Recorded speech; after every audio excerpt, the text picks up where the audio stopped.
Hello and welcome to the channel. My name is Johan and I'm a typical Dutchman.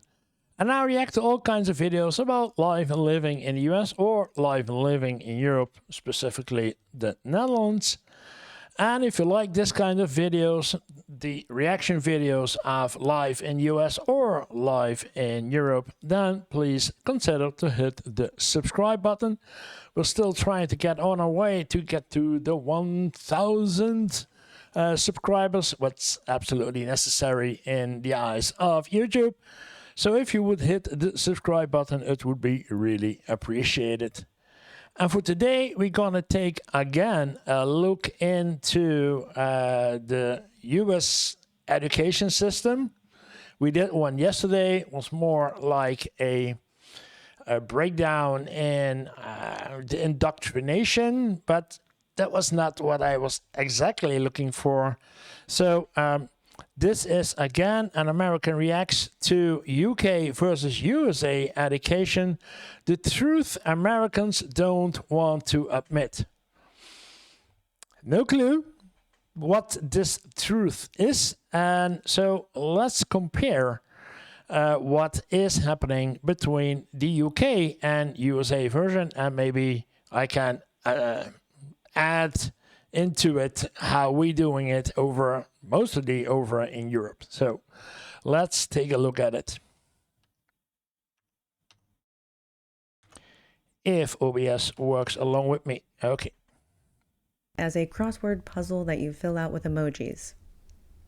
You have one national curriculum, a tidy list of what kids are supposed to learn and at what age.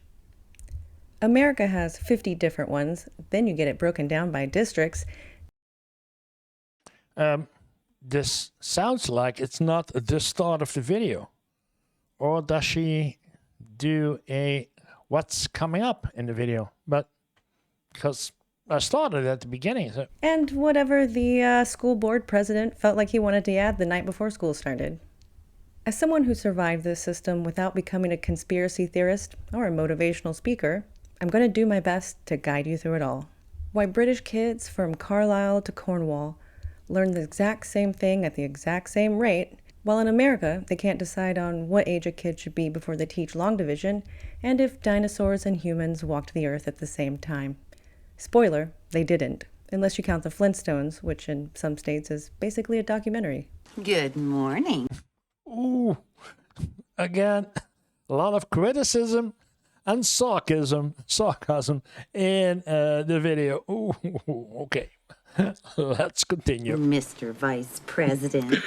Britain has a single curriculum for education. It means that, barring a few rogue academies, that every student learns the exact same thing at the exact same time. Same years, same assessments. It's consistent. It's predictable. America's approach?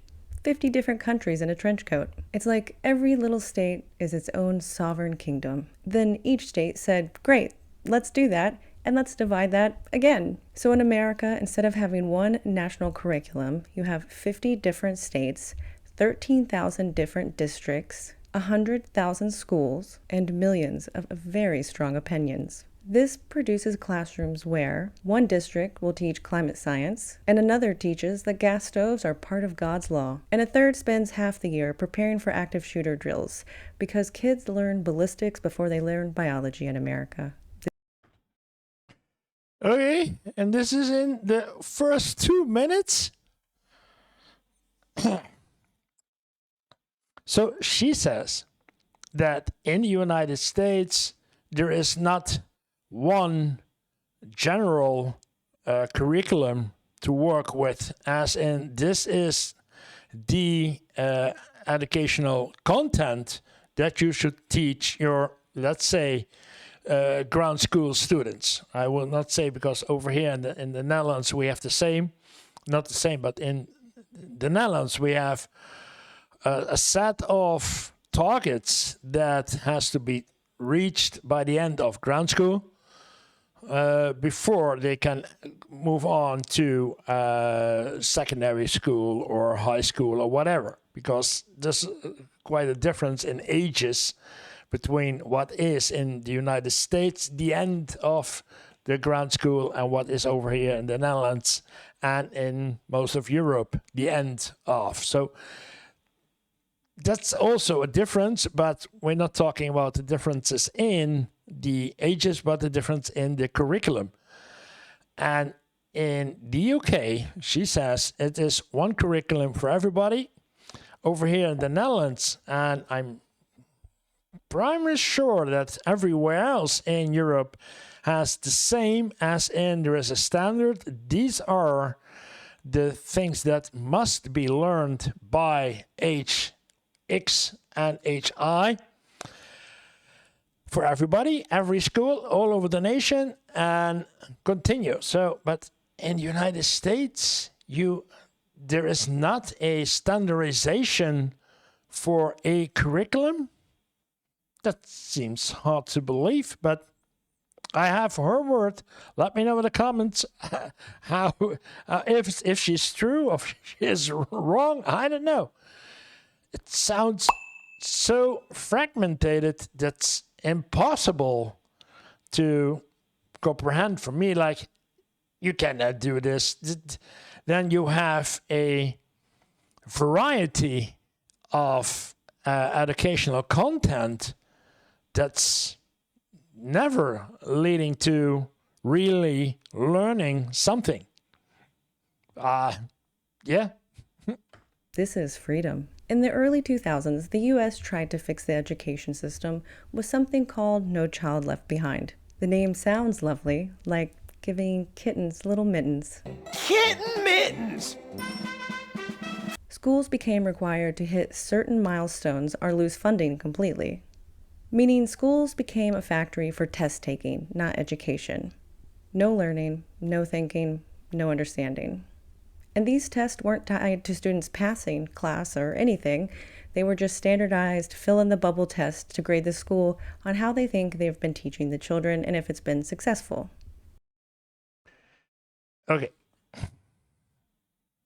Yeah, that's about, if I understand correctly, that's about the quality of the teaching, not the content of the teachings. Okay. If a student couldn't read, rather than addressing this issue, they would often be just pushed ahead to the next grade so not to lose funding for the school. I quite literally graduated. Wait.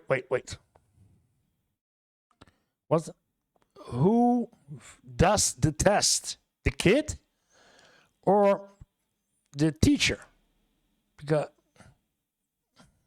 back up. To grade the school on how they think they've been teaching the children and if it's been successful.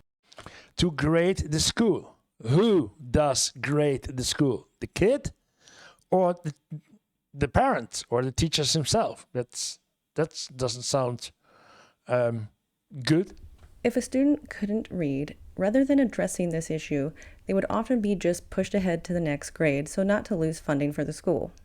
I quite literally graduated with a kid who could not read, but was never held back in class to have anyone spend the time with him, because failing students actually did affect what kind of funding the school would get as well. Okay. Yeah. That's a losing bet anyway. That is not incentivizing anything. We tried this over here in the Netherlands decades ago, but that won't work. No. We'll go in a little deeper how you can not read and not know the answers, yet still pass your class. Little trick, you just had to show up. So in my high school, we had classes in 3 different categories. You had general, which is just entry-level knowledge, honors classes, which was you wanted to try a little harder, and AP courses, which were called advanced placement, and then you could use those classes to take another test to try to get credit for college classes later. Yet, even if you took these AP courses, you did not by default get college credit for them. You had to pay to take an additional test, which sometimes cost $90 to $150 to even get those credits. Okay. So that's the first part of commercializing the test General education classes, because of No Child Left Behind, teachers were forced to mark answers correct as long as they put an answer. They were forced, even if the answer was wrong, the teacher was forced to.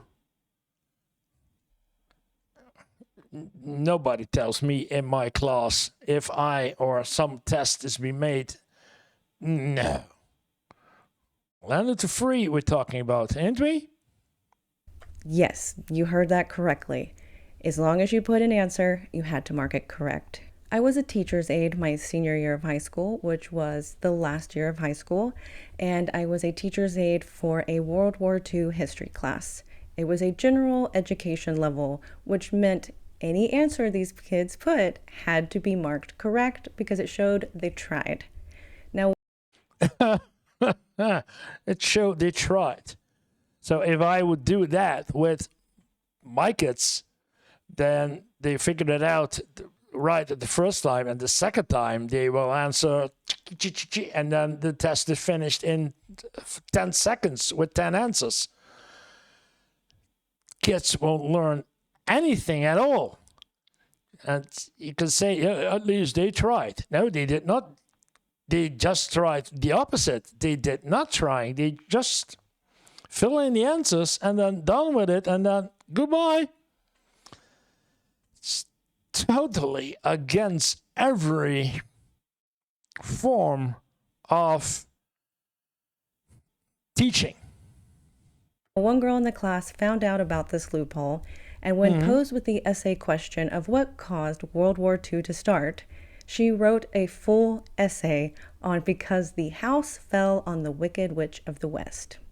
Now, the teacher that I was being a teacher's aide for ended up getting in a huge fight with the principal because he hated marking this correct because it was fundamentally untrue. But at the end of the day, he was forced to mark this correct and give her credit for this. That's It surprised me that he wasn't fired because he was in an argument with the school. No Child Left Behind, baby. Now, fortunately, No Child Left Behind was repealed in 2015. As I mentioned earlier, each state and each district can pick what they want to teach as their school's curriculum. And as you can imagine, a lot of history gets changed, particularly in the Deep South. Yeah, that's what I heard yesterday also in the video. Yeah. Go figure.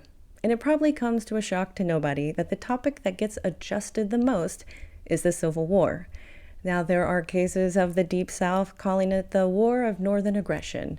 Or my favorite you'll always hear is it wasn't about slavery, it was about states' rights.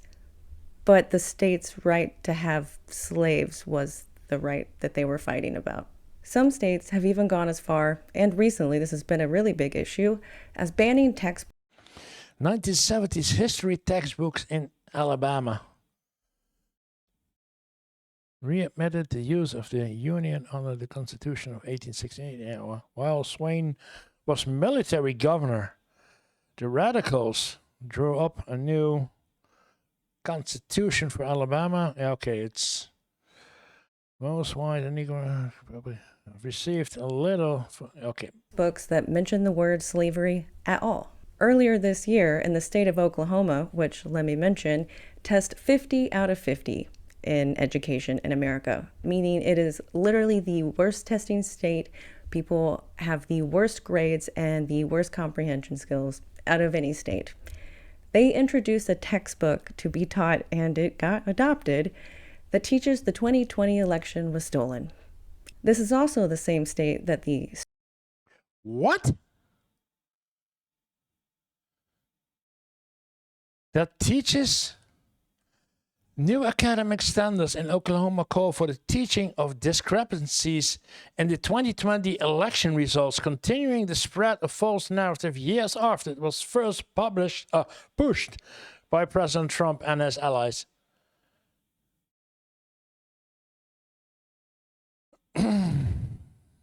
Really?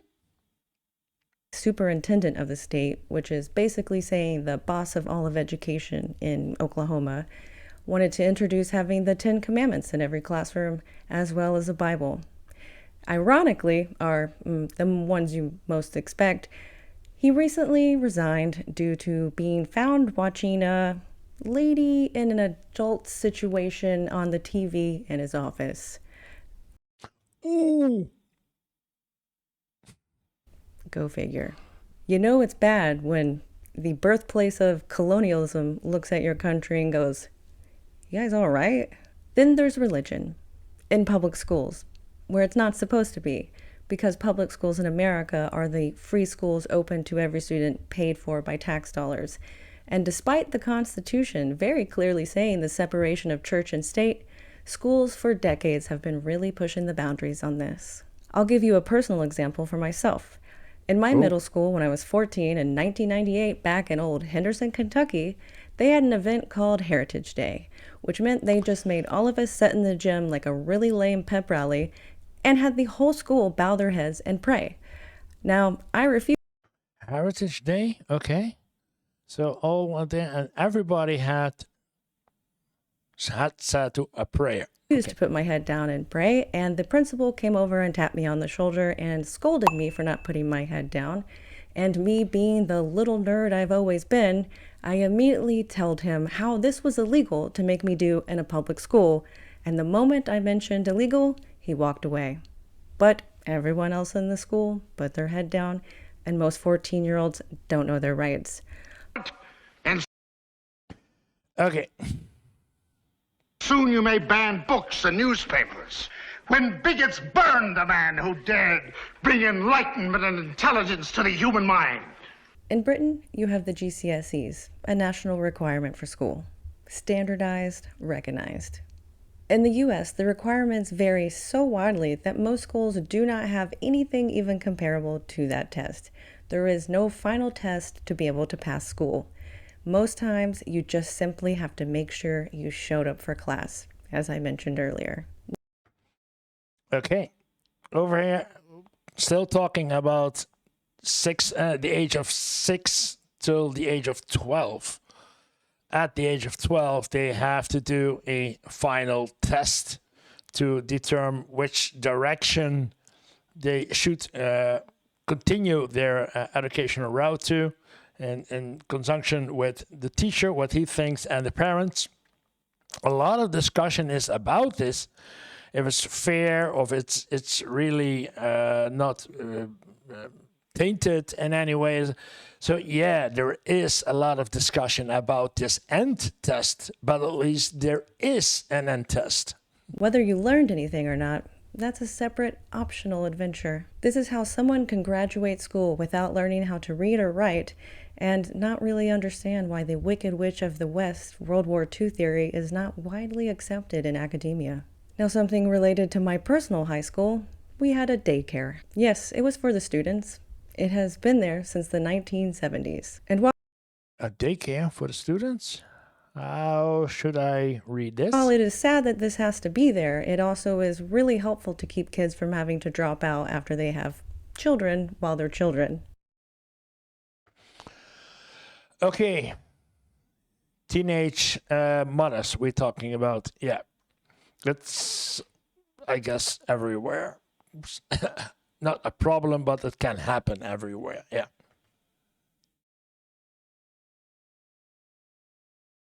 But this goes into a deeper issue, the lack of sexual education in America. So a lot of these kids literally did not know how babies were really made until... Okay. Yeah. Ooh, that's always a hot topic. Sexual education, it's done, I'm not sure, at ground school or at middle school. I know for sure at the middle school, but in the age of 6 to 12, I can ask one of my friends. She should know it, but yeah. Hell, they made one. In most states, parents have to sign a permission slip to allow their children to be able to go to sex education classes, which usually happens around 14. The main focus for most of these sexual education classes is teaching abstinence. Nothing of real value, nothing about protection, and nothing about relationships. Just simply, hey, don't do that thing. Meanwhile, in Britain, teaching children biology with actual diagrams is why that is not such a big issue here. But even science isn't immune to this. In some districts, you're allowed to teach evolution, but in some districts, you're required to teach evolution next to what is called intelligent design, going back to the people riding dinosaurs thing. It's like teaching astronomy, but there's a second unit to the class called Maybe the Sky is Just a Snow Globe and It's Been Painted and We're All Living in It. In Kentucky, I was taught both, because nothing says world-renowned education system like seeing a photo of Jesus riding a pterodactyl in your textbook. Kentucky is also the home of the Creation Museum, which was funded by tax dollars, and there are actual pictures and diagrams and models of people riding dinosaurs. I know I keep referencing this often. It's because it's a real thing that exists in America. Now say you survived all of that.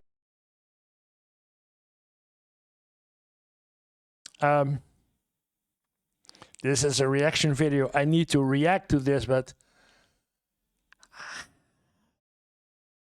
this is just totally... I can't wrap my head around it. Just sad. Real sad. It's nothing, because the children can't help it. It's...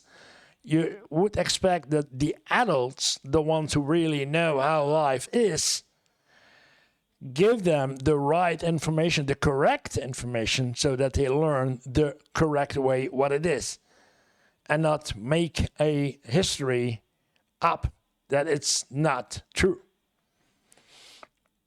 That and could read well enough to send an application off to university or college. Well, the American bachelor degree takes, on average, 4 years, where on average the one in the UK takes 3. And let me explain why. A bachelor degree. Yeah, bachelor degree takes also 4 years. Depends on what you have done before, because I had my bachelor in 2 years, because I already had a bachelor that I did in 3 years. So I have 2 bachelors in 5 years, and the master I did in one and a half year. I did the master. Basically, your first year in college will be an educational rehabilitation system. And because everyone is taught something different based on where they came from their high school. She's right. I didn't think about that. If nobody has the same level of knowledge and the same reference about how something is or was, or you need to level up all nightmare as a teacher to get a class full of people who wants to learn, actually want to learn something. And then you have to bring them all up to speed and denounce something that it's not true, but they still believe it is true. And other ones you have to say, but yeah, you're not up to it. You need to read more like certain books to get up to speed, so that you know you can. Oh, the real nightmare. That takes a year, I guess. In college will be an educational rehabilitation system. And because everyone is taught something different based on where they came from their high school, they have to make sure everyone understands the most common basic knowledge before you even get to dig in your major, which won't happen until your second year. So your first year of university or college is spent learning English, basic maths, and maybe a foreign language that you're just starting at 18, which is incredibly difficult to do. Yeah, second foreign language or a foreign language should you learn, as early as possible, at the age of 7, 8. Then it's still evolving together with your brain. That's bilingual kids are speaking a different language at home and at school. That's why they are so proficient in speaking a language. Once they've made sure you're all caught up, Your second year, you can actually begin studying what you came there to study, which is also ironic because of the cost of university in America. They just get to milk one more year out of you for student loans. Now let's talk about something else that's very different in the States, and that will be homeschooling. And if you thought public education was incredibly unregulated, wait till you learn about homeschooling. Yeah, I believe the first video that I did, the very first video when I started this channel, was about, as somebody said, homeschooling was the best way to go. And depending on what it is, but yeah, I know what homeschooling is, but if there are no standards and no rules about it, ooh. In Britain, homeschooling is monitored, measured. There's requirements. Something ran into my eye. Okay. Homeschooling, back up. Incredibly unregulated. Wait till you learn about homeschooling. In Britain, homeschooling is monitored, measured.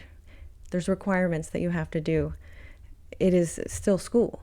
In the States, while there are regulations that people are supposed to come check on you and make sure you are doing your homework, that often doesn't happen or happens only in the form of a phone call asking, hey, did they do their work? And because each district and each state gets to pick their own education, you get to pick whatever your curriculum is for your homeschooling.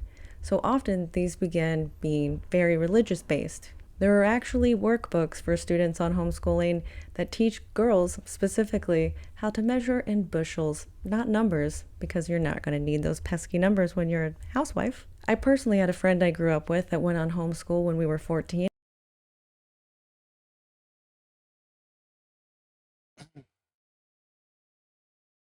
All right. And no one ever checked in on her. Nobody made sure she was doing her work. And guess what? At 14, she wasn't. So she ended up essentially dropping out of school at 14. Now, she did go on later to get her GED, which is called a general education degree, because as she got into adulthood, she realized it was very difficult to find work without even just a basic high school diploma. Now, homeschool can be well done. There are plenty of families that are brilliant, but I would say that is a very small percentage of the people who end up on homeschool in America. I was even surprised that there is homeschooling in the UK. I did not know that.